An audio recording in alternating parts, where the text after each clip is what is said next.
जय श्री राम। आज हमारी कथा का 78वां दिन है। इस पाठ में हम श्री रामचरितमानस के षष्ठम सोपान लंका कांड का पाठ करने जा रहे हैं। श्री रामचरितमानस की बाकी वीडियोस की प्लेलिस्ट का लिंक आपको डिस्क्रिप्शन बॉक्स में मिल जाएगा। तो आइए शुरू करते हैं। श्री गणेशाय नमः। श्री जानकी वल्लभो विजयते। श्री रामचरितमानस षष्ठ सोपान लंका कांड। कामदेव के शत्रु शिवजी के सेव्य भव जन्म मृत्यु के भय को हरने वाले काल रूपी मतवाले हाथी के लिए सिंह के समान, योगियों के स्वामी योगीश्वर, ज्ञान के द्वारा जानने योग्य, गुणों की निधि, अजय, निर्गुण, निर्विकार, माया से परे, देवताओं के स्वामी, दुष्टों के वध में तत्पर, ब्राह्मण वृंद के एकमात्र देवता, रक्षक, जल वाले मेघ के समान सुंदर, श्याम, कमल के से नेत्र वाले, पृथ्वीपति, राजा के रूप में परमदेव श्री राम जी की मैं वंदना करता हूँ। शंख और चंद्रमा की सी कांति के अत्यंत सुंदर शरीर वाले, व्याघ्र चर्म के वस्त्र वाले, काल के समान अथवा काले रंग के भयानक सर्पों का भूषण धारण करने वाले, गंगा और चंद्रमा के प्रेमी, काशीपति, कलयुग के पाप समूह का नाश करने वाले, कल्याण के कल्प वृक्ष, गुणों के निधान और कामदेव को भस्म करने वाले पार्वती पति वंदनीय श्री शंकर जी को मैं नमस्कार करता हूँ, जो सत्पुरुषों को अत्यंत दुर्लभ कैवल्य मुक्ति तक दे डालते हैं और जो दुष्टों को दंड देने वाले हैं, वे कल्याणकारी श्री शंभु मेरे कल्याण का विस्तार करें।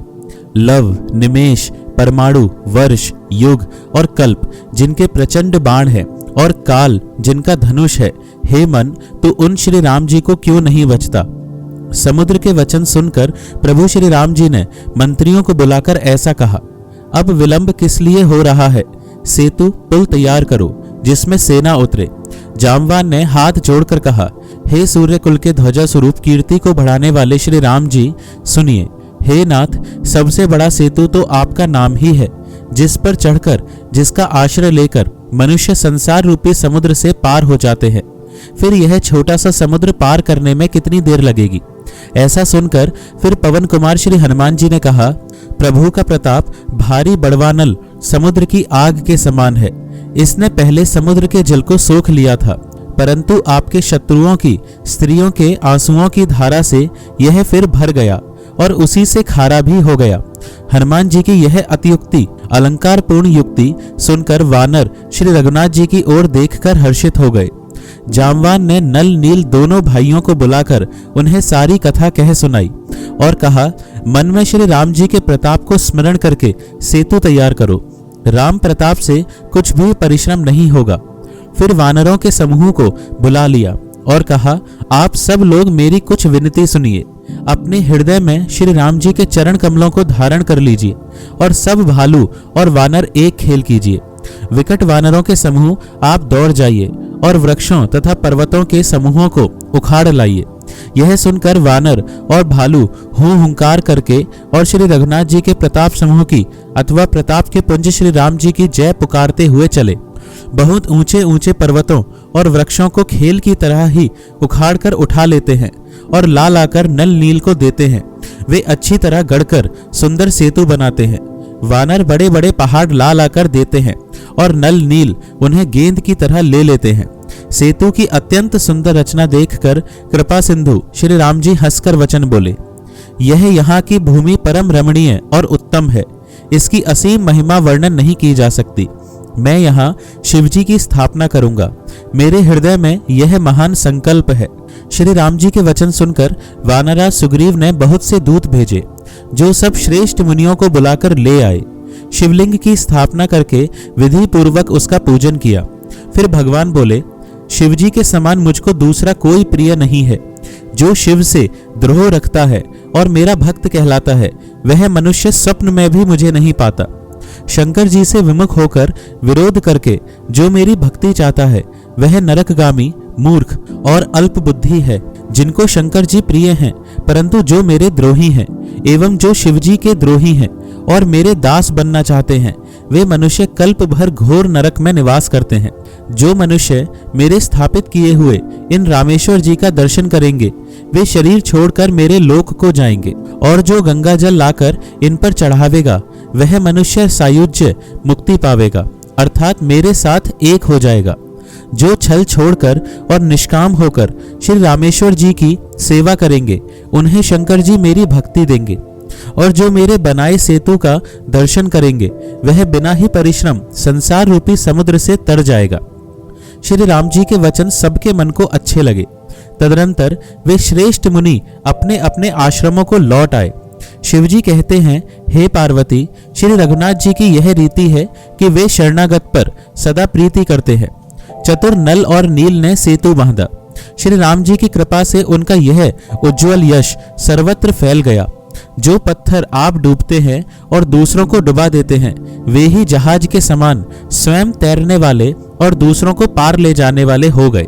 यह ना तो समुद्र की महिमा वर्णन की गई है, ना पत्थरों का गुण है, और ना वानरों की ही कोई करामात है। श्री रघुवीर के प्रताप से पत्थर भी समुद्र पर तैर गए। ऐसे श्री राम जी को छोड़कर जो किसी दूसरे स्वामी को जाकर भजते हैं वे निश्चय ही मंद बुद्धि हैं। नल नील ने सेतु बांधकर उसे बहुत मजबूत बनाया। देखने पर वह कृपा निधान श्री राम जी के मन को बहुत ही अच्छा लगा। सेना चली जिसका कुछ वर्णन नहीं हो सकता। योद्धा वानरों के समुदाय गरज रहे हैं। कृपालु श्री रघुनाथ जी सेतु बंध के तट पर चढ़कर समुद्र का विस्तार देखने लगे। करुणाकंद करुणा के मूल प्रभु के दर्शन के लिए सब जलचरों के समूह प्रकट हो गए। जल के ऊपर निकल आए। बहुत तरह के मगर, नाग, घड़ियाल, मच्छ और सर्प थे जिनके 100-100 योजन के बहुत बड़े विशाल शरीर थे। कुछ ऐसे भी जंतु थे जो उनको भी खा जाएं। किसी किसी के डर से तो वे भी डर रहे थे। वे सब वैर विरोध भूलकर प्रभु के दर्शन कर रहे हैं, हटाने से भी नहीं हटते। सबके मन हर्षित हैं, सब सुखी हो गए। उनकी आड़ के कारण जल नहीं दिखाई पड़ता। वे सब भगवान का रूप देखकर आनंद और प्रेम में मग्न हो गए। प्रभु श्री रामचंद्र जी की आज्ञा पाकर सेना चली। वानर सेना की विपुलता, अत्यधिक संख्या को कौन कह सकता है। सेतु बंध पर बड़ी भीड़ हो गई। इससे कुछ वानर आकाश मार्ग से उड़ने लगे और दूसरे कितने ही जलचर जीवों पर चढ़ चढ़कर पार जा रहे हैं। कृपालु रघुनाथ जी तथा लक्ष्मण जी दोनों भाई ऐसा कौतुक देखकर हंसते हुए चले। श्री रघुवीर सेना सहित समुद्र के पार हो गए। वानरों और उनके सेनापतियों की भीड़ कहीं नहीं जा सकती। प्रभु ने समुद्र के पार डेरा डाला और सब वानरों को आज्ञा दी कि तुम जाकर सुंदर फल फूल खाओ। यह सुनते ही रीछ वानर जहां तहां दौड़ पड़े। श्री राम जी के हित सेवा के लिए सब वृक्ष ऋतु कुऋतु समय की गति को छोड़कर फल उठे। वानर भालू मीठे मीठे फल खा रहे हैं, वृक्षों को हिला रहे हैं और पर्वतों के शिखरों को लंका की ओर फेंक रहे हैं। घूमते फिरते जहां कहीं किसी राक्षस को पा जाते हैं तो सब उसे घेर कर खूब नाच नचाते हैं और दांतों से उसके नाक कान काटकर प्रभु का सुयश कहकर अथवा कहलाकर तब उसे जाने देते हैं। जिन राक्षसों के नाक और कान काट डाले गए उन्होंने रावण से सब समाचार कहा। समुद्र पर सेतु का बांधा जाना कानों से सुनते ही रावण घबराकर 10 मुखों से बोल उठा। वन निधि, नीर निधि, जलधि, सिंधु, वारिश, तोय निधि, कंपति, उदधि, पयोधि, नदीश को क्या सचमुच ही बांध लिया। फिर अपनी व्याकुलता को समझकर ऊपर से हंसता हुआ भय को भुलाकर रावण महल को गया। जब मंदोदरी ने सुना कि प्रभु श्री राम जी आ गए हैं और उन्होंने खेल में ही समुद्र को बंधवा लिया है तब वह हाथ पकड़कर पति को अपने महल में लाकर परम मनोहर वाणी बोली। चरणों में सिर नवाकर उसने अपना आंचल पसारा और कहा, हे प्रियतम, क्रोध त्याग कर मेरा वचन सुनिए। हे नाथ, वैर उसी के साथ करना चाहिए जिससे बुद्धि और बल के द्वारा जीत सके। आप में और श्री रघुनाथ जी में निश्चय ही कैसा अंतर है, जैसा जुगनू और सूर्य में। जिन्होंने विष्णु रूप से अत्यंत बलवान मधु और कैटभ दैत्य को मारे और वाराह और नरसिंह रूप से महान शूरवीर दिति के पुत्रों हिरण्याक्ष और हिरण्यकश्यपु का संहार किया। जिन्होंने वामन रूप से बलि को बांधा और परशुराम रूप से सहस्त्रबाहु को मारा, वे ही भगवान पृथ्वी का भार हरण करने के लिए राम रूप में अवतीर्ण प्रकट हुए हैं।